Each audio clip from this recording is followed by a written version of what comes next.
രാമ രാമ ഹരേ ഹരേ ഹരേ കൃഷ്ണ കൃഷ്ണ കൃഷ്ണ ഹരേ ഹരേ ഹരേ രാമ രാമ രാമ ഹരേ ഹരേ കൃഷ്ണ കൃഷ്ണ കൃഷ്ണ കൃഷ്ണ ഹരേ ഹരേ ഹരേ ഹരേ ഹരേ ഹരേ രാമ രാമ രാമ രാമ ഹരേ ഹരേ ഹരേ കൃഷ്ണ ഹരേ കൃഷ്ണ കൃഷ്ണ കൃഷ്ണ ഹരേ ഹരേ ഹരേ രാമ രാമ രാമ ഹരേ ഹരേ ഹരേ കൃഷ്ണ കൃഷ്ണ കൃഷ്ണ ഹരേ ഹരേ ഹരേ രാമ രാമ രാമ ഹരേ ഹരേ ഹരേ ഹരേ ഹരേ കൃഷ്ണ കൃഷ്ണ കൃഷ്ണ ഹരേ ഹരേ ഹരേ ഹരേ ഹരേ രാമ രാമ രാമ രാമ ഹരേ ഹരേ ഹരേ ഹരേ ഹരേ കൃഷ്ണ കൃഷ്ണ കൃഷ്ണ ഹരേ ഹരേ ഹരേ ഹരേ രാമ രാമ രാമ ഹരേ ഹരേ ഹരേ ഹരേ കൃഷ്ണ കൃഷ്ണ കൃഷ്ണ ഹരേ ഹരേ ഹരേ രാമ ഹരേ കൃഷ്ണ ഹരേ കൃഷ്ണ മാതാജി വരുന്നു മാതാജി. മാതാജി ഇപ്പൊ ഇല്ലല്ലോ. ഇല്ല. ഹരേ ഹരേ കൃഷ്ണ ഹരേ കൃഷ്ണ. കൃഷ്ണ ഹരേ കൃഷ്ണ ഹരേ കൃഷ്ണ എല്ലാവർക്കും പ്രണാമം. ഹരേ കൃഷ്ണ മാതാജി പ്രണാമ മാതാജി. ഹരേ കൃഷ്ണ ഹരേ കൃഷ്ണ. ഓം നമോ ഭഗവതേ വാസുദേവായ. ഓം നമോ ഭഗവതേ വാസുദേവായ. ഓം നമോ ഭഗവതേ വാസുദേവായ. ഓം ജ്ഞാനശലാകയ ചക്ഷുരുന്മീലിതം യേന തസ്മൈ ശ്രീ ഗുരവേ നമഃ. നമോ വിഷ്ണുപാദായ കൃഷ്ണപ്രേഷ്ഠായ ഭൂതലേ ശ്രീമതേ ഭക്തിവേദാന്ത സ്വാമിനിതി നാമിനേ. നമസ്തേ സാരസ്വതേ ദേവേ ഗൗരവാണി പ്രചാരിണേ നിർവിശേഷ ശൂന്യവാദി പാശ്ചാത്യ ദേശധാരിണേ. ജയ ശ്രീ കൃഷ്ണ ചൈതന്യ പ്രഭു നിത്യാനന്ദ ശ്രീ അദ്വൈത ഗദാധര ശ്രീവാസാദി ഗൗര ഭക്തവൃന്ദ. ഹരേ കൃഷ്ണ കൃഷ്ണ കൃഷ്ണ ഹരേ ഹരേ ഹരേ രാമ രാമ രാമ ഹരേ ഹരേ. ഹരേ കൃഷ്ണ. നിഗമകൽപതരോർഗളിതം ഫലം സുഖമുഖാമൃതദ്രവ സംയുതം പിബത ഭാഗവതം രസമാലയം മുഹുരഹോ രസികാ ഭുവി ഭാവുകാഃ. നാരായണം നമസ്കൃത്യം നരം ചൈവ നരോത്തമം ദേവീം സരസ്വതീം വ്യാസം തതോ ജയമുദിരയേത്. നഷ്ടപ്രായേഷ ഭദ്രേഷു നിത്യം ഭാഗവത സേവയ ഭഗവതേ ഉത്തമ ശ്ലോകേ ഭക്തിർഭവതി നൈഷ്ഠികീ. കൃഷ്ണായ വാസുദേവായ ദേവകീ നന്ദനായ ച നന്ദഗോപകുമാരായ ഗോവിന്ദായ നമോ നമഃ.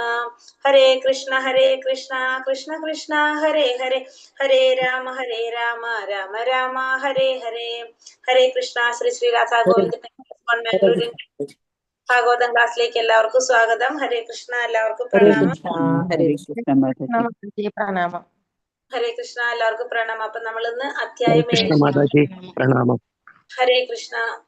ഹരേ ഹരേ കൃഷ്ണ. അധ്യായം 7ലേക്ക് കടക്കാണ് നമ്മള്. അധ്യായം 7 ദ്രോണപുത്രൻ ശിക്ഷിക്കപ്പെടുന്നു.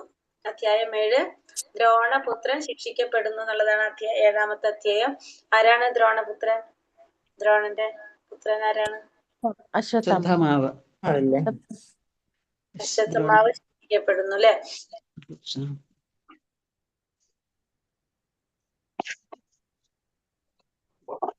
അധ്യായാണ് കുറച്ച്.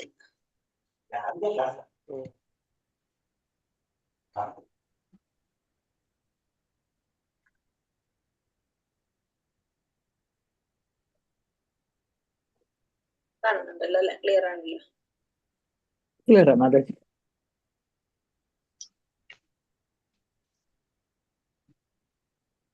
ഹരേ കൃഷ്ണ. ഓം നമോ ഭഗവതേ വാസുദേവായ. അധ്യായം 7 ദ്രോണപുത്രൻ ശിക്ഷിക്കപ്പെടുന്നു.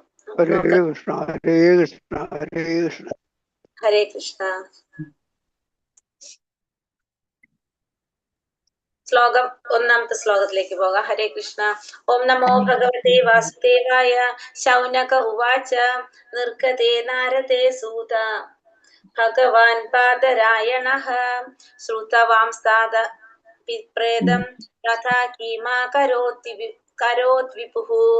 നിർഗതേ നാരദേ സൂത ഭഗവാൻ ബാദരായണഃ ശ്രുതവാംസ്തദപി പ്രേതം തഥാ കിമാകരോത് വിഭുഃ. ഹരേ കൃഷ്ണ. ചൊല്ലാം. ഹരേ കൃഷ്ണ.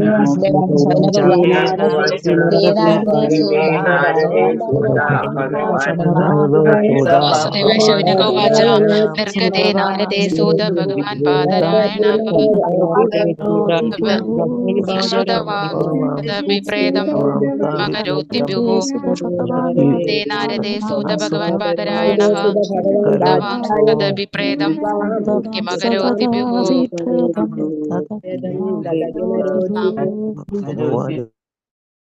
ഹരേ കൃഷ്ണ. ശൗനക ശ്രീ ശൗനകൻ ഉവാച അരുളി ചെയ്തു. നിർഗതേ പോയ ശേഷം നാരദേ നാരദമുനി സൂത അല്ലയോ സൂത ഭഗവാൻ അതീന്ദ്രിയമായി പ്രബലനായ ബാദരായണഃ വ്യാസദേവൻ ശ്രുതവാൻ ആര് ശ്രവിച്ചുവോ തത് അദ്ദേഹത്തിന്റെ അഭിപ്രേതം ഹൃദയാഭിലാഷം തഥ അതിനുശേഷം കിം എന്ത് അകരോത് അദ്ദേഹം ചെയ്തു വിപുഹു ശ്രേഷ്ഠനായ. വിവർത്തനം ഭാവാർത്ഥം. ശ്രീല പ്രഭുപാദ് കി ജയ്. വിവർത്തനം.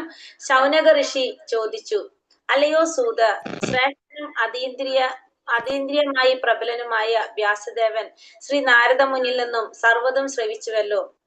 പിന്നീട് നാരദൻ വിടവാങ്ങിയ ശേഷം വ്യാസദേവൻ എന്തു ചെയ്തു? അപ്പൊ നമ്മള് കഴിഞ്ഞ അധ്യായത്തിലെ ലാസ്റ്റ് ഭാഗത്തിൽ കണ്ടു അല്ലെ, നാരദ മഹർഷി വ്യാസദേവന്റെ ചോദ്യങ്ങൾക്കൊക്കെ ഉത്തരം കൊടുത്തുകൊണ്ട് അദ്ദേഹം സഞ്ചരിക്കാനായിട്ട് യാത്രയായെന്ന് കണ്ടു. സഞ്ചരിക്കാൻ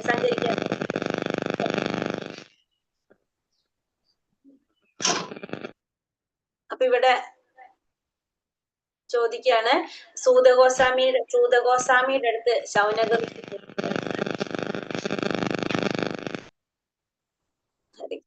അപ്പൊ ശൗനക ഋഷികളുടെ അടുത്ത് ശൗനക ഋഷി ചോദിക്കുകയാണ് സൂതഗോസ്വാമിയുടെ അടുത്ത്. എന്താണ് പറഞ്ഞത്? ശ്രേഷ്ഠനും പ്രബലനുമായിട്ടുള്ള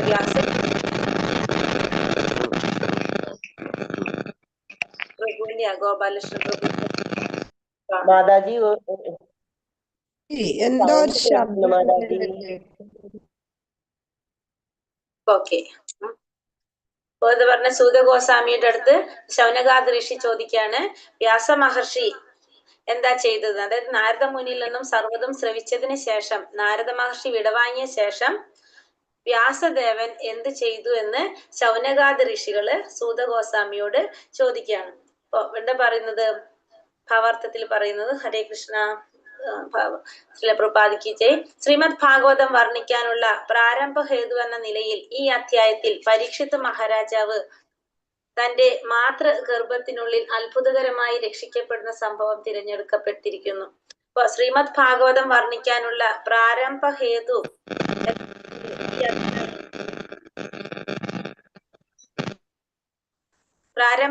എന്ന നിലയിൽ ഈ അധ്യായത്തിലെ പരീക്ഷിത് മഹാരാജാവ്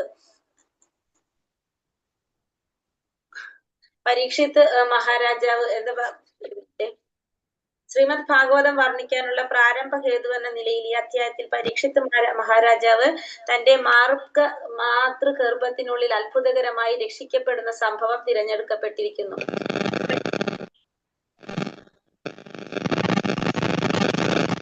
പ്രഭുവിന്റെ ഹരേകൃഷ്ണ പ്രഭുജി നോക്കിക്കോളൂ ഒന്ന്. ഇടയ്ക്ക് എനിക്ക് തോന്നുന്നു അത് അൺമ്യൂട്ട് ആവേണ്ട അറിയാതെ.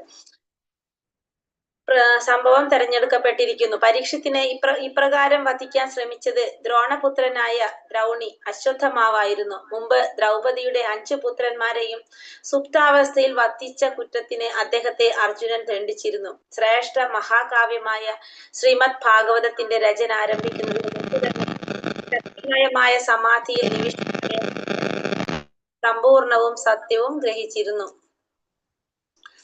ഇവിടെ എന്താ പറയുന്നത്? ശ്രീമദ് ഭാഗവതം വർണ്ണിക്കാനുള്ള പ്രാരംഭ ഹേതു, അതിന് കാരണം എന്താണ് പറയുന്നത്? ഈ അധ്യായത്തിലെ പരീക്ഷിത് മഹാരാജാവ് തന്റെ മാതൃഗർഭത്തിനുള്ളിൽ അത്ഭുതകരമായി രക്ഷിക്കപ്പെടുന്ന സംഭവം തിരഞ്ഞെടുക്കപ്പെട്ടിരിക്കുന്നു.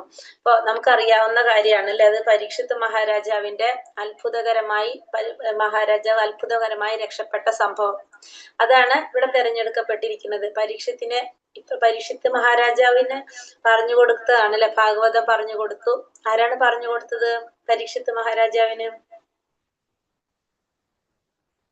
പരീക്ഷിത് മഹാരാജ് ശുഗബ്രഹ്മർഷി. സുഗദേവഗോസ്വാമി അല്ലെ. പരീക്ഷത്തിന് ഇപ്രകാരം വധിക്കാനായിട്ട് ശ്രമിച്ചത് ദ്രോണപുത്രനായിട്ടുള്ള ആരായിരുന്നു? അശ്വത്ഥമാവായിരുന്നു. അശ്വത്ഥമാവ് എന്ത് ചെയ്തിരുന്നു? 5 പുത്രന്മാരെ, ദ്രൗപദിയുടെ 5 പുത്രന്മാരെ സുപ്താവസ്ഥയില് ഉറങ്ങിയ സമയത്ത് വധിച്ച കുറ്റത്തിന് അർജുനൻ ശിക്ഷിച്ചു. ശ്രേഷ്ഠ മഹാകാവ്യമായ ശ്രീമദ് ഭാഗവതത്തിന്റെ രചന ആരംഭിക്കുന്നതിന് മുമ്പ് തന്നെ ഭക്തിമയമായ സമാധിയിൽ നിവിഷ്ടനായ ശ്രീ വ്യാസദേവൻ സമ്പൂർണ്ണ സത്യവും ഗ്രഹിച്ചിരുന്നു. അപ്പൊ ഈ മഹാഭാഗവതം രചിക്കാനായിട്ട് തുടങ്ങുന്നതിന് മുമ്പ് തന്നെ ഭക്തിമയമായിട്ടുള്ള സമാധിയില് വ്യാസദേവൻ ഇതൊക്കെ ഇതിന്റെ സമാധിയില് നിവിഷ്ടനായിട്ടുള്ള വ്യാസ മഹർഷി ഇത് സമ്പൂർണമായിട്ട് ഈ സത്യങ്ങളൊക്കെ ഗ്രഹിച്ചിരുന്നു. അപ്പൊ നമുക്കറിയാം, ജസ്റ്റ് ഒന്ന് പറയണം എന്നാലും നമ്മള് എന്താണ് ഇതുള്ളത് അല്ലെ. അതായത് മഹാഭാരത യുദ്ധത്തിന് ശേഷം കൗരവപക്ഷത്ത് അവസാനത്തെ പോരാളിയായിട്ട് ആരാ ഉണ്ടായിരുന്നത്? അശ്വത്ഥമാവ് പാണ്ഡവരോടുള്ള പ്രതികാരമായിട്ട് കൗരവപക്ഷത്ത് ഉണ്ടായിരുന്നത് അശ്വത്ഥമാവായിരുന്നു. ഈ അശ്വത്ഥമാവ് പാണ്ഡവരോടുള്ള പ്രതികാരത്തിനായിട്ട് എന്ത് ചെയ്ത് ഉറങ്ങിക്കിടന്നിരുന്ന ഈ ദ്രൗപദിയുടെ മക്കളെ വധിക്കുകയാണ് ചെയ്യുന്നത്. 5 പുത്രന്മാരെ ഉറങ്ങിക്കിടന്നിരുന്ന മക്കളെ വധിച്ചു. അപ്പൊ അർജുനൻ എന്ത് ചെയ്തു? അർജുനൻ പിടികൂടി ഈ അശ്വത്ഥമാവിനെ പിടികൂടി ശിക്ഷിച്ചു. അതില് കോപഷ്ടനായിട്ടുള്ള അശ്വത്ഥമാവ് എന്ത് ചെയ്തു? അശ്വത്ഥമാവ് പാണ്ഡവരുടെ വംശം അത് എന്നേക്കുമായി നശിപ്പിക്കാൻ വേണ്ടിയിട്ട് ഉത്തരയുടെ ഗർഭത്തിൽ, ഉത്തര എന്ന് വെച്ചാൽ ആരാണ്? അഭിമന്യുവിന്റെ ഭാര്യ, അതായത് അർജുനന്റെ മകന്റെ ഭാര്യ അല്ലെ.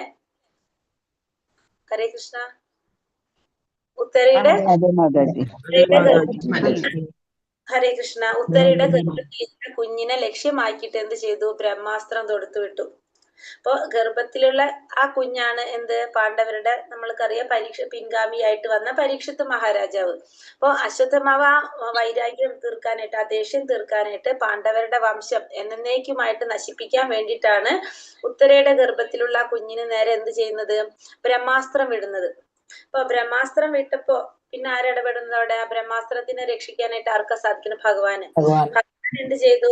ആ ബ്രഹ്മാസ്ത്രം ഉത്തരയുടെ ഗർഭത്തിൽ പ്രവേശിച്ച് ആ കുഞ്ഞിനെ ഇല്ലാതാക്കാൻ തുടങ്ങിയപ്പോ ഭഗവാൻ എന്ത് ചെയ്യണം? യോഗാശക്തി കൊണ്ട്, ഭഗവാന്റെ കുറെ ശക്തികളുണ്ട് അല്ലെ, അതിൽ യോഗാശക്തി ഉപയോഗിച്ച് ഗർഭപാത്രത്തിൽ പ്രവേശിച്ച് കുഞ്ഞിന് ചുറ്റും ഒരു രക്ഷാകവചം തീർത്തുവാര്? ഭഗവാൻ ശ്രീകൃഷ്ണൻ ഉത്തരയുടെ ഗർഭപാത്രത്തിനുള്ളിൽ പ്രവേശിച്ചിട്ട് ഭഗവാന്റെ ശക്തി, യോഗാശക്തി, കുറെ ശക്തികളുണ്ടല്ലോ, അണിമ ഹിമ മഹിമ എന്നൊക്കെ പറഞ്ഞിട്ട് കുറെ ശക്തികളുണ്ടല്ലോ. അതില് ഗർഭപാത്രത്തിനുള്ളിൽ പ്രവേശിക്കണമെങ്കിൽ എന്ത് വേണം? ചെറിയതാവണം അല്ലെ, ഏറ്റവും ചെറുതായി എന്ന് പറയാം. അപ്പൊ അണിമ ശക്തി നമുക്ക് വേണമെന്ന് പറയാം. സിദ്ധി ആ ഉപയോഗിച്ചുകൊണ്ട് അദ്ദേഹം എന്ത് ചെയ്യാണ്? ഭഗവാൻ ഉത്തരയുടെ ഗർഭപാത്രത്തിൽ പ്രവേശിച്ച് കുഞ്ഞിന് ചുറ്റും ഒരു രക്ഷാകവചം തീർത്തു. അങ്ങനെ ആ കുട്ടി അത്ഭുതകരമായി രക്ഷപ്പെട്ടു അല്ലെ. പരീക്ഷണത്തിലൂടെ രക്ഷപ്പെട്ടതാണ് ആര്? പരീക്ഷിത്ത്. അതുകൊണ്ടാണ് അദ്ദേഹത്തിന് പരീക്ഷിത്ത് എന്നൊരു നാമം കൂടി ലഭിച്ചിട്ടുള്ളത്. പരീക്ഷിത്ത് എന്ന് പറയുന്നതിന്റെ കാരണം പരീക്ഷിക്കുന്നവരാണ്. അപ്പൊ അങ്ങനെ പരീക്ഷിത്ത് അത്ഭുതകരമായിട്ട് രക്ഷപ്പെട്ടു. ഭഗവാൻ രക്ഷപ്പെടുത്താണ് ചെയ്യുന്നത് പരീക്ഷിത്ത് മഹാരാജ. അപ്പൊ അങ്ങനെയാണ് പരീക്ഷിത്ത് മഹാരാജാവിന്റെ ജനനം വരുന്നത് തന്നെ. അപ്പൊ ആ പരീക്ഷിത്ത് മഹാരാജാവിനെ രക്ഷപ്പെടുത്തി. അപ്പൊ അശ്വത്ഥമാവായിരുന്നു ബ്രഹ്മാസ്ത്രം വിട്ടത്.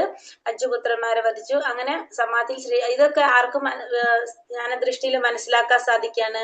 സമാധിയിൽ നിവിഷ്ടനായ ശ്രീ വ്യാസദേവൻ ശരിയായ രീതിയിൽ അതിനൊക്കെ ഗ്രഹിക്കാനായിട്ട് സാധിച്ചു. അപ്പൊ അതാണ് ഇതിന്റെ പിന്നിൽ പറയുന്ന കാര്യം. ഈ ശ്ലോകം 2-ാമത്തിലേക്ക് പോകാം നമുക്ക്. സൂത ഉവാച ബ്രഹ്മനത്യാം സരസ്വത്യാം ആശ്രമാ പശ്ചിമേ തടേ ശമ്യാപ്രാസ ഇതി പ്രോക്ത ഋഷീണാം സത്രവർദ്ധനഃ.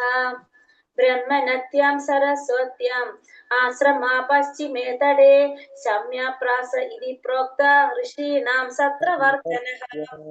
ഹരേ കൃഷ്ണ. ഹരേ കൃഷ്ണ.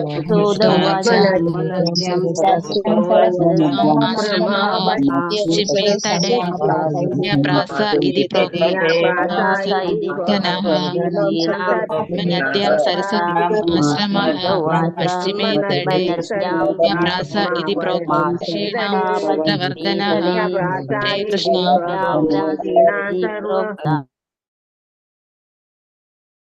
ഇവിടെ പറഞ്ഞ സൂത ശ്രീ സൂതൻ ഉവാച അരുളി ചെയ്തു ബ്രഹ്മനത്യം വേദങ്ങൾ ബ്രാഹ്മണർ സാധുക്കൾ ഭഗവാൻ എന്നിവരുമായി ഉറ്റ ബന്ധമുള്ള നദീതീരത്ത് സരസ്വത്യം സരസ്വതി ആശ്രമ ആശ്രമം പശ്ചിമേ പശ്ചിമ ദിക്കിൽ തടേ തീരത്ത് ശമ്യപ്രാസം എന്ന പേരുള്ള സ്ഥലം ഇതി അപ്രകാരം പ്രോക്ത പറയപ്പെടുന്നു ഋഷീണാം ഋഷിമാരുടെ സത്ര വർധന കർമ്മങ്ങളെ ഉദ്ദീപിപ്പിക്കുന്ന ഒന്ന്. സത്രവർദ്ധന എന്ന് വെച്ചാൽ കർമ്മങ്ങളെ ഉദ്ദീപിപ്പിക്കുന്ന ഒന്ന്. വിവർത്തനം ഭാവാർത്ഥം ശ്രീല പ്രഭുപാദ് ജയ്.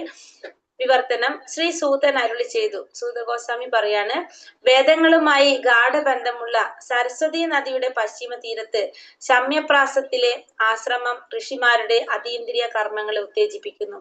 അപ്പൊ ഇവിടെ എന്താ പറയണത്? വേദങ്ങളുമായിട്ട് ഗാഠബന്ധമുള്ള സരസ്വതി നദിയുടെ പശ്ചിമ തീരത്ത്. ആ സരസ്വതി നദിയുടെ ഒരു പ്രത്യേകത പറയാണ് അല്ലെ, വേദങ്ങളുമായിട്ട് ബന്ധം എന്തിനുണ്ട്? സരസ്വതി നദിക്കുണ്ട്. ആ സരസ്വതി നദിയുടെ പശ്ചിമ തീരത്ത് ശമ്യപ്രാസത്തിലെ ആശ്രമം ഋഷിമാരുടെ അതീന്ദ്രിയ കർമ്മങ്ങളെ ഉജ്ജീവിപ്പിക്കുന്നു. അപ്പൊ ശമ്യപ്രാസം എന്ന് പറഞ്ഞ നമ്മൾ പറഞ്ഞ ഒരു സ്ഥലമാണ്. ശമ്യപ്രാസ എന്ന് പറഞ്ഞൊരു സ്ഥലമാണെന്ന് പറഞ്ഞു. ആ സ്ഥലത്തെ ആശ്രമത്തില് ഋഷിമാരുടെ അതീന്ദ്രിയ കർമ്മങ്ങളെ ഉജ്ജീവിപ്പിക്കുന്നു. ഇവിടെ സരസ്വതി നദിയുടെ പ്രത്യേകത എന്താണ്? സരസ്വതി നദിക്ക് നമ്മൾ ഹിന്ദു മതത്തിൽ പ്രത്യേകിച്ച് നമുക്ക് പറയില്ല, ഒരു പവിത്രമായിട്ട് ഒരു സ്ഥാനമാണ് എന്തിനു കൊടുക്കുന്നത്? സരസ്വതി നദിക്ക് കൊടുക്കുന്നത്. കാരണം നമ്മളെ പുരാതനമായിട്ടുള്ള നമ്മുടെ വൈദിക സംസ്കാരം തഴച്ചു വളർന്നത് ഈ നദിയുടെ തീരത്താണെന്നാണ് പറയുന്നത്. മാത്രമല്ല പല വേദങ്ങളും രചിക്കപ്പെട്ടതും ഈ നദീതീരത്ത് വേണമെന്ന് വിശ്വസിക്കപ്പെടുന്നത്. പലതരത്തിലുള്ള എല്ലാ ആ വേദങ്ങളൊക്കെ രചിക്കപ്പെട്ടത് ഈ നദിയുടെ തീരത്താണെന്നാണ് വിശ്വസിക്കുന്നത്. പിന്നെ എന്താണ്? അറിവിന്റെയും ജ്ഞാനത്തിന്റെയും ദേവതയാണ് ആര്? സരസ്വതി.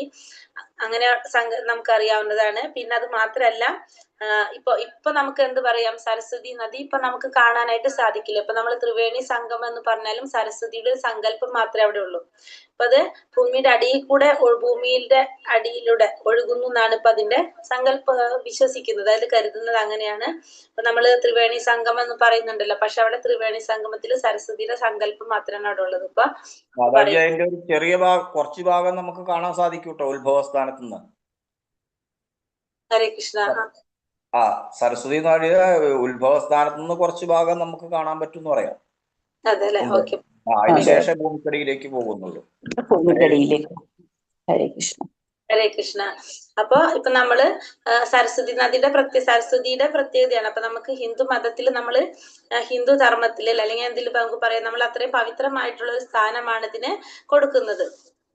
ഹരേ കൃഷ്ണ. ഭാവാർത്ഥം വിജ്ഞാനത്തിന്റെ ആത്മീയ പുരോഗതിക്ക് ഉചിതമായ സ്ഥലവും അന്തരീക്ഷവും നിശ്ചയമായും അത്യാവശ്യമാണ്. ഈ ലക്ഷ്യത്തിന് സരസ്വതി നദിയുടെ പശ്ചിമ തീരത്തെ സ്ഥലം സവിശേഷമായി ഉചിതമാകുന്നു. ശ്യാമപ്രാസത്തിൽ വ്യാസദേവന്റെ ആശ്രമമുണ്ട്. ഇപ്പൊ എന്താ പറയുക? വിജ്ഞാനത്തിന്റെയും ആത്മീയ പുരോഗതിക്ക് ഉചിതമായ സ്ഥലവും അന്തരീക്ഷവും നിശ്ചയമായും അത്യാവശ്യമാണ് അല്ലെ. വിജ്ഞാനത്തിന്റെ ആത്മീയ പുരോഗതിക്ക് നമുക്ക് ഉചിതമായ സ്ഥലവും അന്തരീക്ഷവും അത്യാവശ്യമാണ് നമുക്ക്. ഈ ലക്ഷ്യത്തിന് സരസ്വതി നദിയുടെ പശ്ചിമ തീരത്തെ സ്ഥലം സവിശേഷമായി ഉചിതമാകുന്നു. അപ്പൊ അതിന് ഏറ്റവും ഉചിതമായിട്ടുള്ള സ്ഥലമായിട്ട് ഏതാ പറയുന്നത്? സവിശേഷമായിട്ടുള്ള സ്ഥലമായിട്ട് പറയുന്നത് സരസ്വതി നദിയുടെ പശ്ചിമ തീരത്തെ സ്ഥലം, അതായത് ശമ്യപ്രാസം. ആ സ്ഥലമാണ് ഏറ്റവും വിശേഷമായിട്ട് ഉചിതമായിട്ട് പറയുന്നത്. ശമ്യപ്രാസത്തിൽ വ്യാസദേവന്റെ ആശ്രമമുണ്ട്. അപ്പൊ ശമ്യപ്രാസത്തിലാണ് ആരുടെ ആശ്രമം ഉള്ളത്? വ്യാസ മഹർഷിയുടെ ആശ്രമമുള്ളത്. ഒരു ഗൃഹസ്ഥനാണെങ്കിൽ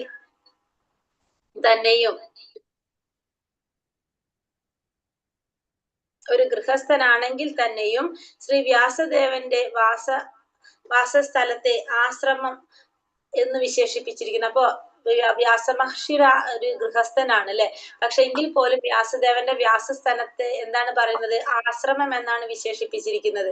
ആത്മീയ സംസ്കാരം സദാ സർവപ്രധാനമായ സ്ഥലമാണ് ഒരു ആശ്രമം. ആത്മീയ സംസ്കാരം സദാ സർവപ്രധാനമായ സ്ഥലമാണ് ഒരു ആശ്രമം. ഒരു സ്ഥലം, ഒരു ഗൃഹസ്ഥന്റെയോ അല്ലെങ്കിൽ ഭിക്ഷാന്തേഹിയുടെയോ എന്നതിന് യാതൊരു പ്രാമുഖ്യവുമില്ല. എല്ലാത്തരം ജീവിതാവസ്ഥയെയും ആശ്രമം എന്ന് വിശേഷിപ്പിക്കുന്ന വിധമാണ് സമ്പൂർണ്ണ വർണ്ണാശ്രമ വ്യവസ്ഥയും രൂപകൽപ്പന ചെയ്തിരിക്കുന്നത്. ആത്മീയ സംസ്കാരം ഏവർക്കും ഒരു പൊതു ഘടകമാണെന്ന് ഇത് അർത്ഥമാക്കുന്നു. ബ്രഹ്മചാരികൾ, ഗൃഹസ്ഥർ, വാനപ്രസ്ഥർ, സന്യാസിമാർ എന്നിവരെല്ലാം പരമപുരുഷനെ സാക്ഷാത്കരിക്കുക എന്ന ഒരേ ജീവിത ലക്ഷ്യമുള്ളവരാണ്. ആകയാൽ ആത്മീയ സംസ്കാരത്തെ സംബന്ധിച്ചിടത്തോളം ഇവരാരും തന്നെ പ്രാധാന്യം കുറഞ്ഞവരല്ല. പരിത്യാഗത്തിന്റെ പ്രബലതയനുസരിച്ചുള്ള ഔപചാരികത മാത്രമാണ് ഇവർ തമ്മിലുള്ള വ്യത്യാസം. പ്രായോഗിക പരിത്യാഗത്തിന്റെ ശക്തിയാൽ സന്യാസിമാർക്ക് ഉന്നത ബഹുമാനം നൽകപ്പെടുന്നു. ഇപ്പൊ നമ്മളിവിടെ എന്താ പറഞ്ഞത്? വിജ്ഞാനത്തിന്റെ പുരോഗതിക്ക് ഏറ്റവും ഉചിതമായിട്ടുള്ള സ്ഥലം നിശ്ചയമായിട്ടും അത്യാവശ്യമാണ്. ആ ലക്ഷ്യത്തിനായിട്ടാണ് ഏത് സ്ഥലം തിരഞ്ഞെടുക്കുന്നത്? സരസ്വതി നദിയുടെ പശ്ചിമ തീരം ശ്യാമപ്രാസം എന്ന സ്ഥലം തിരഞ്ഞെടുക്കുന്നത്. കാരണം അതിന് വിശേഷപ്പെട്ട ഒരു സ്ഥലമായിട്ട് അല്ലെങ്കിൽ ഉചിതമായ സ്ഥലമായിട്ടാണ് കരുതപ്പെടുന്നത്. ശാമ്യപ്രാസത്തില് വ്യാസദേവന്റെ ഒരു ആശ്രമമുണ്ട്. പക്ഷെ ഇവിടെ എന്താ പറഞ്ഞത്? വ്യാസദേവന്റെ വാസസ്ഥലത്തെ ആശ്രമം എന്നാണ് വിശേഷിപ്പിക്കുന്നത്.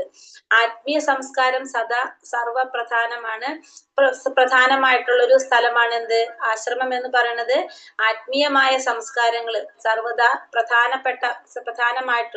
സർവപ്രധാനമായിട്ടുള്ള സ്ഥലത്തിനാണ് ആശ്രമം എന്ന് പറയുന്നത്. അപ്പൊ ഒരു ഗൃഹസ്ഥന്റെ സ്ഥലം നമ്മൾ എന്ത് പറയില്ല, സാധാരണ പറഞ്ഞ വ്യാസദേവന്റെ സ്ഥലത്തിന് ആശ്രമം എന്ന് പറയുന്നു. പക്ഷെ സാധാരണ ഒരു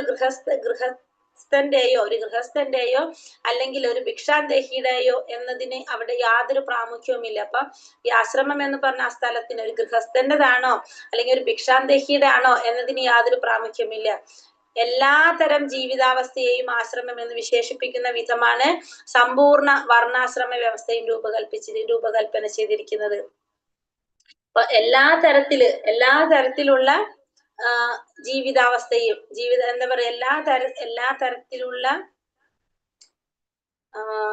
എല്ലാ തരത്തിലുള്ള ജീവിതാവസ്ഥയെയും ആശ്രമം എന്ന് വിശേഷിപ്പിക്കുന്ന വിധത്തിലാണ് എന്ത്? വർണ്ണാശ്രമ വ്യവസ്ഥകൾ രൂപകൽപ്പന ചെയ്തിരിക്കുന്നത്. ആത്മീയ സംസ്കാരം ഏവർക്കും ഒരു പൊതു ഘടകമാണെന്ന് ഇത് അർത്ഥമാക്കുന്നു. അപ്പൊ ആത്മീയ സംസ്കാരം എന്ന് പറയുന്നത് എല്ലാവർക്കും എന്താണ്? പൊതുവായിട്ടുള്ളൊരു ഘടകമാണ്. ആർക്കും ഒഴിച്ചുകൂടാൻ പറ്റാത്ത പൊതുവായിട്ടുള്ളൊരു ഘടകമാണ് എന്ത്? ആത്മീയമായ സംസ്കാരം. അത് ബ്രഹ്മചാരികൾ, ഗൃഹസ്ഥർ, വാനപ്രസ്ഥർ, സന്യാസികർ എന്നിവരെല്ലാം പരമപുരുഷനെ സാക്ഷാത്കരിക്കുക എന്ന ഒരേ ജീവിത ലക്ഷ്യമുള്ളവരാണ്. അപ്പൊ എല്ലാവരുടെയും ലക്ഷ്യം എന്താണ്? ഭഗവാനെ സാക്ഷാത്കരിക്കുക എന്നുള്ളതായിരിക്കണം. നമ്മളൊരു മനുഷ്യനായിട്ട് നമ്മളൊരു ജന്മം കിട്ടിക്കഴിഞ്ഞാൽ മനുഷ്യന്റെ പരമമായ ധർമ്മം എന്താണ്? ഭഗവത് സേവനമാണ്. ഭഗവാനെ സാക്ഷാത്കരിക്കുക എന്നതാണ് മനുഷ്യരാശിയുടെ പരമമായ ധർമ്മം. അത് ബ്രഹ്മചാരികളായാലും ഗൃഹസ്ഥരായാലും വാനപ്രസ്ഥരായാലും സന്യാസികളായാലും എല്ലാവരുടെയും പരമമായ ലക്ഷ്യം എന്ന് പറയുന്നത് ആ പരമപുരുഷനെ, ആ പരമദിവ്യോത്തമ പുരുഷനായ ഭഗവാൻ ശ്രീകൃഷ്ണനെ സാക്ഷാത്കരിക്കുക എന്നതാണ് എല്ലാവരുടെയും ജീവിതത്തിന്റെ ലക്ഷ്യം. ആകയാൽ ആത്മീയ സംസ്കാരത്തെ സംബന്ധിച്ചിടത്തോളം ഇവരാരും തന്നെ പ്രാധാന്യം കുറഞ്ഞവരല്ല. അപ്പൊ ആത്മീയ സംസ്കാരത്തെ സംബന്ധിച്ച് ഇവരാർക്കും എന്തില്ല? പ്രാധാന്യം കുറഞ്ഞവരല്ല. പിന്നെന്താണ്? പരിത്യാഗത്തിന്റെ പ്രബലതയനുസരിച്ചുള്ള ഔപചാരികത മാത്രമാണ് ഇവർ തമ്മിലുള്ള വ്യത്യാസം. അപ്പൊ ആ പരിത്യാഗത്തിന്റെ പ്രബലത അനുസരിച്ച് എന്ത് സംഭവിക്കാം? അതിൽ വ്യത്യാസം വരാന്ന് മാത്രമേ ഉള്ളൂ. പക്ഷെ ആർക്കും എന്തില്ല? ഇവർക്കാർക്കും പ്രാധാന്യം കുറഞ്ഞവരായിട്ടല്ല കണക്കാക്കുന്നത്. ഗൃഹസ്ഥരായാലും ബ്രഹ്മചാരികളായാലും വാനപ്രസ്ഥരായാലും സന്യാസിമാരായാലും. പ്രായോഗിക പരിത്യാഗത്തിന്റെ ശക്തിയാൽ സന്യാസിമാർക്ക് ഉന്നത ബഹുമാനം നൽകപ്പെടുന്നു. അപ്പോ പ്രായോഗികമായിട്ട് പരിത്യാഗത്തിന്റെ ശക്തി അല്ലെങ്കിൽ പരിത്യാഗത്തിന്റെ കാഠിന്യം കൂടുതൽ ആരിലാണ്? സന്യാസിമാരിലായതുകൊണ്ട് തന്നെ അവർക്ക് കൂടുതൽ ബഹുമാനം നൽകപ്പെടുന്നു എന്ന് മാത്രം. കാരണം ഇപ്പൊ ബ്രഹ്മചാരികള്, ഗൃഹസ്ഥര്, വാനപ്രസ്ഥര്, സന്യാസിമാര്, നാലാമത്തെ ആശ്രമമായിട്ടുള്ള സന്യാസികള് അവരെന്താണ്? അവര് പരിത്യാഗം കൂടുതൽ ചെയ്യുന്നവരാണ് അല്ലെ? മറ്റുള്ളവരെക്കാളും പരിത്യാഗികളായതുകൊണ്ട് തന്നെ അവർക്ക് കൂടുതൽ ബഹുമാനം നൽകപ്പെടുന്നു എന്ന് മാത്രം. ഹരേ കൃഷ്ണ. ശ്ലോകം 3. തസ്മിൻ സോ ആശ്രമേ വ്യാസോ ബദരിഷണ്ഠമണ്ഡിതേ ആസിനോപ ഉപസ്പൃശ്യ പ്രണീതത്യോ മനഃസ്വയം. തസ്മിൻ സോ ആശ്രമേ വ്യാസോ ബദരീഷണ്ഠമണ്ഡിതേ ആസിനോപ ഉപസ്പൃശ്യ പ്രണീതത്യോ മനഃസ്വയം. ഹരേ കൃഷ്ണ. ചൊല്ലിക്കോളും. तस्मिन् तस्मिन्सु आश्रमे आश्रमे ആശ്രമേ വ്യാസനോ असमे व्यासो പണ്ഡിതേ असमे व्यासो बदरी मनसिनोब उपसो आश्रमे व्यासो बदरी ഹരേ കൃഷ്ണ.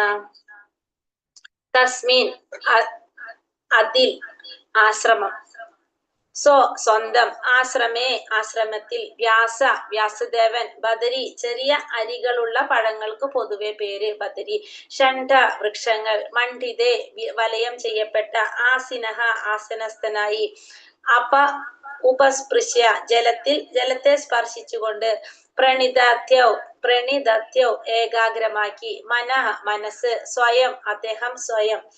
വിവർത്തനം ഭാവാർത്ഥം ശ്രീല പ്രഭുപാദ് കി ജയ്. വിവർത്തനം: ബദരി വൃക്ഷങ്ങളാൽ വലയം ചെയ്യപ്പെട്ട ആ സ്ഥലത്തെ സ്വന്തം ആശ്രമത്തിൽ ശ്രീ വ്യാസദേവൻ പവിത്രീകരണാർത്ഥം ജലസ്പർശനത്തിന് ശേഷം ധ്യാനിക്കാനായി ഉപവിഷ്ടനായി. ബദരി വൃക്ഷം എന്ന് വെച്ചാൽ ബദരി വൃക്ഷം എന്ന് വെച്ചാൽ മനസ്സിലായോ? ശരിക്കും നമ്മള് ഇളന്തപ്പഴം എന്ന് പറയും നമ്മളിവിടെ, അല്ലെ? ഇളന്തപ്പഴം അല്ലെങ്കിൽ ഇന്ത്യൻ പ്ലം എന്നൊക്കെ പറയും.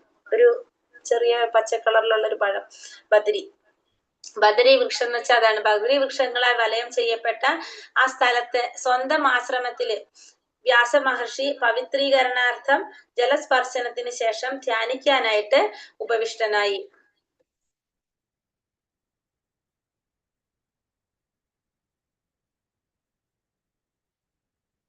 ധ്യാനോചിതമായ ആ അതീന്ദ്രിയ സ്ഥലത്ത് അദ്ദേഹത്തിന്റെ ആത്മീയ ആചാര്യനായ ശ്രീ നാരദ മുനിയുടെ ഉപദേശപ്രകാരം വ്യാസദേവൻ മനസ്സിനെ ഏകാഗ്രമാക്കി. അപ്പൊ ധ്യാനത്തിന് ഉചിതമായിട്ടുള്ള അതീന്ദ്രിയ സ്ഥലത്ത്, ആ സ്ഥലത്ത് അദ്ദേഹം എന്ത് ചെയ്തു? അദ്ദേഹത്തിന്റെ ആത്മീയ ആചാര്യനായിട്ടുള്ള നാരദ മഹർഷിയുടെ ഉപദേശപ്രകാരം വ്യാസദേവൻ മനസ്സിനെ ഏകാഗ്രമാക്കി. അപ്പൊ മനസ്സിനെ ഏകാഗ്രമാക്കി നാരദ മഹർഷിയുടെ ഉപദേശപ്രകാരം വ്യാസ മഹർഷി ആ മനസ്സിനെ ഏകാഗ്രമാക്കി അതീന്ദ്രിയമായ സ്ഥലത്ത് ധ്യാനിക്കാനായിട്ട് തുടങ്ങി. ഹരേ കൃഷ്ണ. ശ്ലോകം 4. ഭക്തിയോഗേന മനസി സമ്യക് പ്രണിഹിതേ മലേ അപശ്യത് പുരുഷം പൂർണ്ണം മായാം ച തതപാശ്രയം.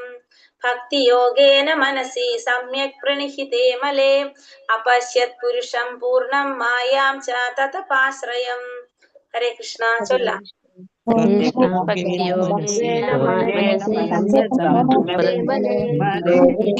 ഭക്തിയോഗേന മനസി സമ്യക് പ്രണിഹിതേ മലേ യത് പുരുഷം മായാം ച തദപാശ്രയം. യോഗേന മനസി സമ്യക് പ്രണിഹിതേ പൂർണ്ണം മായാ ച തദപാശ്രയം. ഹരേ കൃഷ്ണ. ഭക്തിയുടെ സേവനം, യോഗേന യോജിപ്പിക്കുന്ന പ്രക്രിയ, മനസ്സിൽ, സമ്യക് പരിപൂർണമായി, പ്രണിഹിതേ അതിൽ നിരതരാവുകയും ദൃഢമായിരിക്കുകയും, അമലേ ഭൗതികതയുടെ ലാഞ്ചനയില്ലാതെ, അപശ്യത് ദർശിച്ചു, പുരുഷം പരമദിവ്യോത്തമ പുരുഷൻ, പൂർണ്ണം പരിപൂർണനായ, മായാം ശക്തി, ച തത് അദ്ദേഹത്തിന്റെ, അപാശ്രയം പൂർണ്ണ നിയന്ത്രണത്തിൽ. വിവർത്തനം ഭാവാർത്ഥം ശ്രീല പ്രഭുപാദ് കി ജയ്. വിവർത്തനം: ഇപ്രകാരം ഭൗതികതയുടെ യാതൊരു ലാഞ്ചനയും ഇല്ലാതെ ഭക്തിയുടെ സേവനത്തിൽ, അതായത് ഭക്തിയോഗം അന്വയിപ്പിച്ച് നിരതനാക്കുക വഴി അദ്ദേഹം തന്റെ മനസ്സിനെ ഏകാഗ്രമാക്കി. അങ്ങനെ ഭഗവാന്റെ പൂർണ്ണ നിയന്ത്രണത്തിലുള്ള ബഹിരംഗ ശക്തി സമേതം അദ്ദേഹം പരമദിവ്യോത്തമ പുരുഷനെ ദർശിച്ചു. ഇപ്രകാരം ഭൗതികതയുടെ യാതൊരു ലാഞ്ചനയും ഇല്ലാതെ ഭക്തിയുടെ സേവനത്തിൽ അന്വയിപ്പിച്ച് പൂർണ്ണ നിരതമാക്കുക വഴി അദ്ദേഹം തന്റെ മനസ്സിനെ ഏകാഗ്രമാക്കിക്കൊണ്ട് ഭഗവാന്റെ പൂർണ്ണ നിയന്ത്രണത്തിലുള്ള ബഹിരംഗ ശക്തി സമേതം അദ്ദേഹം പരമദിവ്യോത്തമ പുരുഷനെ ദർശിച്ചു. അപ്പൊ ഇവിടെ എന്താ പറഞ്ഞത്? കഴിഞ്ഞ ശ്ലോകത്തിൽ പറഞ്ഞത് ഏകാഗ്രമാക്കി, മനസ്സിനെ ഏകാഗ്രമാക്കിയിട്ട് നാരദ മഹർഷിയുടെ ഉപദേശപ്രകാരം എന്ത് ചെയ്യാണ്? വ്യാസ മഹർഷി ആത്മീയമായ സ്ഥലത്ത് ഇരുന്നു കൊണ്ട് മനസ്സിനെ ഏകാഗ്രമാക്കി ഭഗവാനെ ധ്യാനിക്കാനായിട്ട്, അല്ലെ? ഇവിടെ ഭഗവാനെ ധ്യാനിച്ച് ഭഗവാനെ ദർശിച്ചു എന്നാ പറഞ്ഞത്. അതായത് ഭൗതികതയുടെ യാതൊരു ലാഞ്ചനയും ഇല്ലാതെ ഭക്തിയുടെ സേവനത്തിൽ അന്വയിപ്പിച്ച് പരിപൂർണ നിരതമാക്കുക വഴി അദ്ദേഹത്തിന് എന്ത് സാധിച്ചു? മനസ്സിനെ ഏകാഗ്രമാക്കി ഭഗവാന്റെ പൂർണ്ണ നിയന്ത്രണത്തിലുള്ള ബഹിരംഗ ശക്തി സമേതം അദ്ദേഹം പരമദിവ്യോത്തമ പുരുഷനെ ദർശിച്ചു എന്നാ പറയുന്നത് ഇവിടെ. ഭഗവാനെ ബഹിരംഗ ശക്തി സമേതം ദർശിച്ചു. ഭാവാർത്ഥം ശ്രീല പ്രഭുപാദിക്ക് ജയ്. ഭക്തിയുടെ സേവനം എന്ന യോഗാമാർഗത്താൽ മാത്രമേ നിരപേക്ഷ സത്യത്തിന്റെ പൂർണ്ണ ദർശനം സാധ്യമാകൂ. ഇതിനെ ഭഗവത്ഗീതയും സ്ഥിരീകരിച്ചിട്ടുണ്ട്. ഭക്തിയുടെ സേവന പ്രക്രിയയാൽ മാത്രമേ ഒരാൾക്ക് നിരപേക്ഷ സത്യമായ പരമദിവ്യോത്തമ പുരുഷനെ പൂർണ്ണമായും സാക്ഷാത്കരിക്കാൻ സാധിക്കുകയുള്ളൂ. അത്തരം പരിപൂർണ ജ്ഞാനത്താൽ ഒരുവനെ ഭഗവത് ധാമത്തിൽ പ്രവേശിക്കാൻ കഴിയുന്നു. അവ്യക്തിഗത ബ്രഹ്മം അഥവാ ഹൃദയസ്ഥനായ പരമാത്മാവ് എന്നിങ്ങനെയുള്ള ഭാഗികമായ സമീപനത്താൽ നിരപേക്ഷ സത്യത്തിന്റെ അപൂർണ സാക്ഷാത്കാരം ആരെയും ഭഗവത് ധാമത്തിൽ പ്രവേശിക്കാൻ പ്രാപ്തിയുള്ളവരാക്കുന്നില്ല. ഭക്തിയുടെ സേവനം എന്ന യോഗാമാർഗത്താൽ മാത്രമേ നിരപേക്ഷ സത്യത്തിന്റെ പരിപൂർണ ദർശനം സാധ്യമാകൂ എന്ന് ഭഗവത്ഗീതയും സ്ഥിരീകരിച്ചിട്ടുണ്ട്. അപ്പൊ നമുക്കറിയാം ഭക്തിയുടെ സേവനത്തിലൂടെ മാത്രമേ നമുക്ക് ആരെ അറിയാനും ദർശിക്കാനും ആരിലേക്ക് ഇറങ്ങാനും സാധിക്കുള്ളൂ? ഭഗവാനിലേക്ക് ഇറങ്ങാനും സാധിക്കുള്ളൂ അല്ലെ? ഭക്തിയുടെ സേവനം ചെയ്താൽ മാത്രമേ നമുക്ക് എന്ത് സാധിക്കുന്നുള്ളൂ? ഭഗവാനെ കുറിച്ച് അറിയാനും മനസ്സിലാക്കാനും സാധിക്കുന്നുള്ളൂ. ആ ഭക്തിയുടെ സേവന പ്രക്രിയയിൽ മാത്രമേ ഒരാൾക്ക് നിരപേക്ഷ സത്യമായിട്ടുള്ള പരമദിവ്യോത്തമ പുരുഷനെ പൂർണ്ണമായും സാക്ഷാത്കരിക്കാൻ സാധിക്കുകയുള്ളൂ. അപ്പൊ ഭക്തിയുടെ സേവനത്തിലൂടെ മാത്രമേ, ആ പ്രക്രിയയിലൂടെ മാത്രമേ ഭഗവാനെ, പരമദിവ്യോത്തമ പുരുഷനായിട്ടുള്ള ഭഗവാനെ പൂർണ്ണമായിട്ടും സാക്ഷാത്കരിക്കാൻ സാധ്യമാകുന്നുള്ളൂ. അത്തരം പരിപൂർണ ജ്ഞാനത്താൽ ഒരുവന് ഭഗവത് ധാമത്തിലേക്ക് പ്രവേശിക്കാൻ കഴിയും. ആ പരിപൂർണ ജ്ഞാനം കൊണ്ട് മാത്രമേ ഒരാൾക്ക് ഭഗവാന്റെ ധാമത്തിലേക്ക്, ഗോലോക വൃന്ദാവനത്തിലേക്ക് പ്രവേശിക്കാനായിട്ട് സാധിക്കുന്നുള്ളൂ. അവ്യക്തിഗത ബ്രഹ്മം അഥവാ ഹൃദയസ്ഥനായ പരമാത്മാവ് എന്നിങ്ങനെയുള്ള ഭാഗിക സമീപനത്താലുള്ള നിരപേക്ഷ സത്യത്തിന്റെ അപൂർണ സാക്ഷാത്കാരം ആരെയും ഭഗവത്ധാമത്തിൽ പ്രവേശിക്കാൻ പ്രാപ്തരാക്കുന്നില്ല. നമുക്കറിയാം. അപ്പൊ പരമസത്യത്തെ 3 രീതിയിൽ സാക്ഷാത്കരിക്കാനായിട്ട് സാധിക്കും. ബ്രഹ്മമായിട്ടും പരമാത്മാവായിട്ടും ഭഗവാനായിട്ടും. ബ്രഹ്മ സാക്ഷാത്കാരമോ പരമാത്മാ സാക്ഷാത്കാരമോ എവിടേക്ക് എത്തുന്നില്ല? ഭഗവാന്റെ ധാമത്തിലേക്ക് എത്തുന്നില്ല. ഭഗവത് ധാമത്തിലേക്ക്, അതായത് ഗോലോക വൃന്ദാവനത്തിലേക്ക്, ചിന്താമണി ധാമത്തിലേക്ക് എത്തുന്നില്ല. ബ്രഹ്മ സാക്ഷാത്കാരം ഭഗവാന്റെ ബ്രഹ്മജ്യോതിയിലേക്കാണ് ലയിക്കുന്നത്. പരമാത്മാ സാക്ഷാത്കാരം വൈകുണ്ഠ ലോകങ്ങളിലേക്കാണ് പോകുന്നത്. അപ്പോഴും എവിടേക്ക് പോകുന്നില്ല? ഭഗവാന്റെ ധാമത്തിലേക്ക്, ചിന്താമണി ധാമം അതല്ലെങ്കിൽ വൈകുണ്ഠ ലോകത്തിലേക്ക് പോകുന്നില്ല. അപ്പൊ ഹൃദയസ്ഥനായ പരമാത്മാവ് എന്നിങ്ങനെയുള്ള ഭാഗികമായ സമീപനത്താലുള്ള നിരപേക്ഷ സത്യത്തിന്റെ അപൂർണ സാക്ഷാത്കാരം ആരെയും ഭഗവത് ധാമത്തിൽ പ്രവേശിക്കാൻ പ്രാപ്തരാക്കുന്നില്ല. ശ്രീ വ്യാസദേവനെ പരമദിവ്യോത്തമ പുരുഷനിലും അദ്ദേഹത്തിന്റെ കർമ്മങ്ങളിലും മേലുള്ള അതീന്ദ്രിയ ധ്യാനത്തിൽ നിമഗ്നനാക്കാൻ ഉപദേശിച്ചു. പരിപൂർണമായ ദർശനമല്ലായകിയാൽ ബ്രഹ്മ തേജസ്സിനെ ശ്രീല വ്യാസദേവൻ ശ്രദ്ധ അർഹിക്കുന്ന ഒന്നായി പരിഗണിച്ചില്ല. പരമദിവ്യോത്തമ പുരുഷനാണ് പരിപൂർണ ദർശനമെന്ന് ഭഗവത്ഗീത 7:19 സ്ഥിരീകരിച്ചിരിക്കുന്നു. വാസുദേവ സർവമിതി ഉപനിഷത്തുകളിലും ഇതിനെ സ്ഥിരീകരിച്ചിരിക്കുന്നു.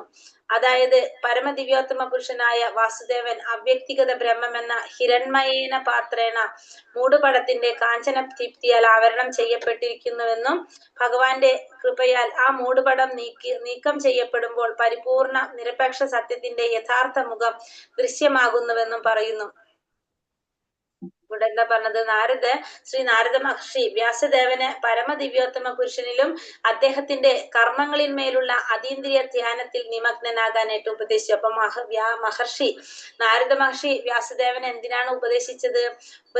ഒന്ന് ഭഗവാനിലും അതേപോലെ തന്നെ വ്യാസമഹർഷിയുടെ കർമ്മങ്ങളിന്മേലുള്ള അതീന്ദ്രിയ ധ്യാനത്തിൽ നിമഗ്നനാകാനായിട്ടാണ് ഉപദേശിച്ചത്.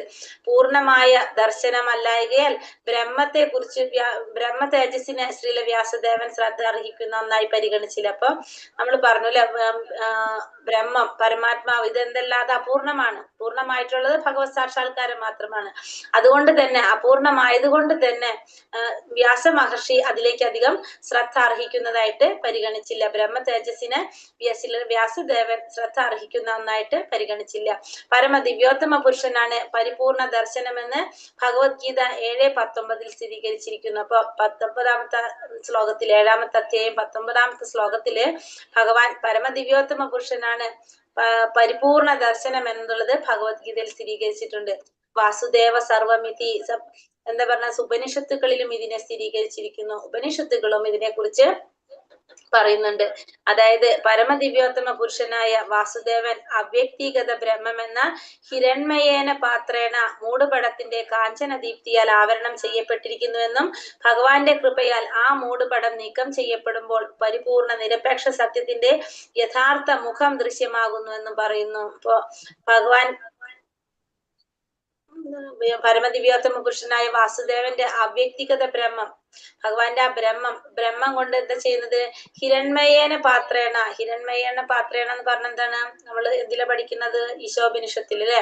ഹിരൺമയേന പാത്ര, അതായത് കണ്ണഞ്ചിപ്പിക്കുന്ന ഒരു പ്രകാശം, എന്താ പറയാ ഇതിന്, സ്വർണപ്രഭ എന്നൊക്കെ പറഞ്ഞ പോലെ കണ്ണഞ്ചിപ്പിക്കുന്ന ആ പ്രകാശത്തിന്റെ ആ മൂടുപടത്തിന്റെ കാഞ്ചന ദീപ്തിയാൽ ആവരണം ചെയ്യപ്പെട്ടിരിക്കുന്നുവെന്നും വാസുദേവന്റെ അവ്യക്തിഗത ബ്രഹ്മം എന്ന ഹിരൺമയേന പാത്രൻ എന്ന മൂടുപടത്തിന്റെ കാഞ്ചന ദീപ്തിയാൽ ആവരണം ചെയ്യപ്പെട്ടിരിക്കുന്നുവെന്നും ഭഗവാന്റെ കൃപയാൽ ആ മൂടുപടം നീക്കം ചെയ്യപ്പെടുമ്പോൾ പരിപൂർണ നിരപേക്ഷ സത്യത്തിന്റെ യഥാർത്ഥ മുഖം ദൃശ്യമാകുന്നുവെന്നും പറയുന്നു. അപ്പൊ ഭഗവാൻ പരമദിവ്യോത്തമ പുരുഷനായ വാസുദേവൻ എങ്ങനെയാണ് മൂടിപ്പെട്ടിരിക്കുന്നത്? ഭഗവാന്റെ തന്നെ ആ ബ്രഹ്മം എന്ന് പറഞ്ഞ കണ്ണഞ്ചിക്കുന്ന ശോഭ കൊണ്ട് ആവരണം ചെയ്യപ്പെട്ടിരിക്കുകയാണ്. ഭഗവാന്റെ കൃപ കൊണ്ട് ആ മൂടുപടം നീക്കം ചെയ്യുമ്പോഴാണ് നമുക്ക് എന്ത് സാധിക്കുന്നത്?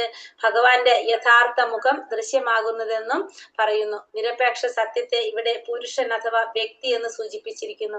അപ്പൊ ആ നിരപേക്ഷ സത്യത്തെയാണ് ഇവിടെ പുരുഷൻ അല്ലെങ്കിൽ വ്യക്തി എന്ന് സൂചിപ്പിച്ചിരിക്കുന്നത്. നിരവധി വേദസാഹിത്യങ്ങളിൽ നിരപേക്ഷനായ പരമദിവ്യോത്തമ പുരുഷനെ കുറിച്ച് പരാമർശിച്ചിരിക്കുന്നു. അപ്പോ പല വേദസാഹിത്യങ്ങളിലും ഈ നിരപേക്ഷകനായിട്ടുള്ള പരമദിവ്യോത്തമ പുരുഷനെ കുറിച്ച് പരാമർശിക്കുന്നുണ്ട്. ഭഗവത്ഗീതയിൽ പുരുഷനെ അനശ്വരൻ എന്നും ആദിമ വ്യക്തിയുമായി സ്ഥിരീകരിക്കുന്നു. ഭഗവത്ഗീതയില് ഈ പുരുഷൻ എന്ന് പറഞ്ഞ ആദിമ വ്യക്തിയായിട്ട് അനശ്വരനായിട്ട് പറയുന്നുണ്ട്. പരമദിവ്യോത്തമ പുരുഷൻ പരിപൂർണനായ വ്യക്തിയാണ്. പരമപുരുഷന് അനേകവിധമായ ശക്തികളുണ്ട്.